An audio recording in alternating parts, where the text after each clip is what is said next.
నిన్ను తిరస్కరించేవారు ఉండడం నీ అదృష్టం తెలుసా? నిన్ను బాధ పెట్టేవారు ఉండడం, నిన్ను ఎప్పుడూ కూడా నిందించేవారు ఉండడం అనేది నిజంగా నీ అదృష్టమే. ఎందుకు ఈ మాట చెప్తున్నానో తెలుసా? బైబిల్‌లో దావీదు గురించి మనందరికీ తెలుసు.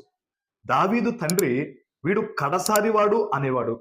దావీదు అన్నదమ్ములందరూ కూడా వీడెందుకు పని చేయడు అని వారందరూ అనేవారట.